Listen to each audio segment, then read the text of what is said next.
वो चलता इस तरह है कि प्रेम अगर तुम्हारा वाला प्रेम है तो फिर नहीं चाहिए, फिर रहने दे दीजिए, फिर प्रेम नहीं चाहिए। वैसे इसमें चलता है अनात्मा। तुम्हारी वाली जो अनात्मा है वो तो है ही नहीं, अनात्मा है। तुम्हारी जो आत्मा है वो अनात्मा है बेसिकली। वो बोल दिया था अनात्मा के बारे में। तो बोली तुम आत्मा को तब भूल जाओ। अगर आत्मा ये है जिसको तुम बोल रहा है तब आत्मा भूल जाओ, क्योंकि आत्मा एक्चुअली होती है असली अहंकार का मृत्यु है आत्मा। और तुम बोल रहे हो कि कोई ऐसी है, उड़ जाती है, ये आती है, वो आती है, चल जाती है, समझ रहे हो ना। तो उसको बोल रही है कि अगर ये है अनाथ, अगर ये आत्मा है तब ये वाली आत्मा मत रखो, तब आत्मा ही भूल जाओ। क्योंकि आत्मा वो जिसका व्याख्यान नहीं किया जा सके। और तुम आत्मा शब्द बोल भी दिया, इसमें भी तुम व्याख्यान कर दिया, तो तुम्हारी आत्मा भी क्या है फिर, एक बकवास है। इसलिए वो मौन हो जाता है एंड में। तो वो मौन हो सकते हैं तुम्हारे सामने, लेकिन उसमें तुमको समझ नहीं आएगा ना, इसलिए आत्मा मजबूरी में देना पड़ता है वर्ड।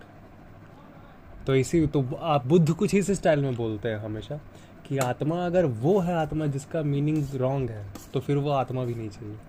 और आत्मा का बस इतना ही मतलब है कि अहंकार के रहित इंसान हो गया अपने असली नेचर में, अपनी असली प्रकृति में तुम आ गए, अपनी बेवकूफ़ी से तुम पार हो गए।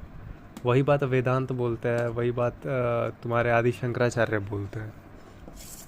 समझ गया? जो उत्कृष्ट है, सबसे ऊंचाई पे जो है ग्रंथ श्रुति, हाँ, वो ये बोलती है कि सीधे, हाँ, आत्मा का मतलब क्या होता है, आत्मा का आने का मतलब क्या होता है। आत्मा नहीं आएगी, पूछो उसको। आत्मा नहीं आएगी।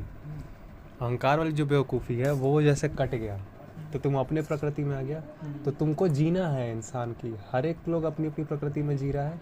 इंसान की प्रकृति फिर क्या है जीने की? इंसान की प्रकृति है जो मैं है, ये जान जाना कि मैं जैसा कुछ है नहीं, ये जान जाना, अपना आत्मज्ञान में जीना ही, अहंकार के रहित जीना ही इंसान की प्रकृति है। तो फिर वो करता है, फिर क्या करेंगे हम लोग? फिर कुछ करें नहीं। अगर हम नहीं है तो क्या करें, बैठ जाए, अरे बेवकूफ़ आदमी। तुम नहीं है तो फिर क्या है, फिर तो बुद्धि काम करेगा ही ना। तुम ज्ञान लेगा, और फिर तुम ज्ञान लेगा तो वो करेगा ना जो अभी ज़रूरी है। सबसे ज़रूरी काम अभी होगा। तब ये क्या मैं कर रहा हूँ अभी, बोलना, समझाना, बताने का जितना फैल सके ऑटोमेटिक।